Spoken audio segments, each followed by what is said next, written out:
शेतकरी नेते रविकांत तुपकरांना अटक करून न्यायालयासमोर हजर करून त्यांना स्थानबद्ध ठेवण्यास विनंती करण्यात आली होती। न्यायालयानं पोलिसांचा युक्तिवाद ऐकून ती विनंती फेटाळून लावली असून रविकांत तुपकर यांची मुक्तता केली होती।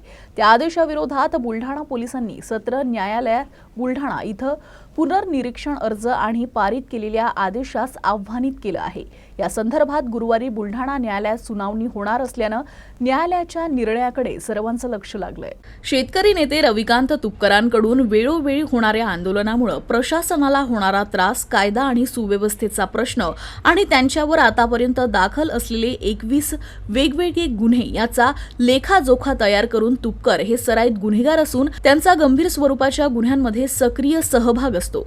तुपकर यांच्या गुन्हेगारी प्रवृत्तीमुळे जिल्ह्यात वारंवार कायदा आणि सुव्यवस्थेचा गंभीर प्रश्न निर्माण होत आहे। हे कागदोपत्री सिद्ध करण्याची तयारी करीत त्यांना मागील गुन्ह्यात जमानत रद्द करून त्यांची तुरुंगात रवानगी करण्यात यावी यासाठी बुलढाणा पोलिसांनी न्यायालयाकडे दाद मागितली आहे। दरम्यान आपल्याला कारागृहात टाकण्याची तयारी सत्ताधाऱ्यांनी चालवली आहे। मात्र जेलमध्ये गेलो तरी जेलमधून लोकसभा निवडणूक लढणार अशी घोषणा रविकांत तुपकर यांनी केली आहे। मात्र न्यायालयाकडून निर्णय येण्याच्या आधीच 15 फेब्रुवारीला निर्धार मेळाव्याचं आयोजन करण्यात आलं आहे। तर याच दिवशी रविकांत तुपकर यांच्या जामिनावर निकाल देखील जिल्हा सत्र न्यायालयात घोषित केला जाणार आहे।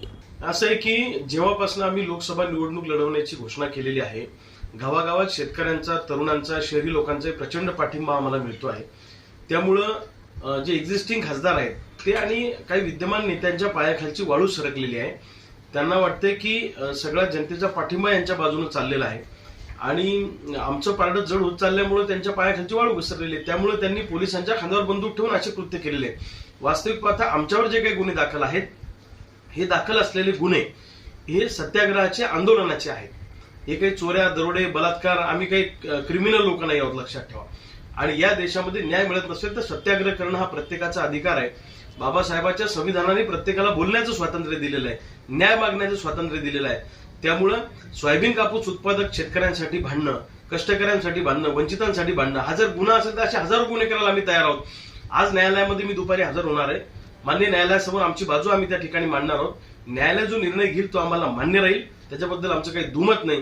तुरुंगात जायची वेळ आली तर तुरुंगातून लोकसभेची निवडणूक लढू, परंतु राजकीय मैदानात सुद्धा आम्ही उतरणार आणि रस्त्यावरची लढाई आम्ही ताकदीने लढणार, असा आम्ही सगळ्या शेतकऱ्यांनी निर्धार केला।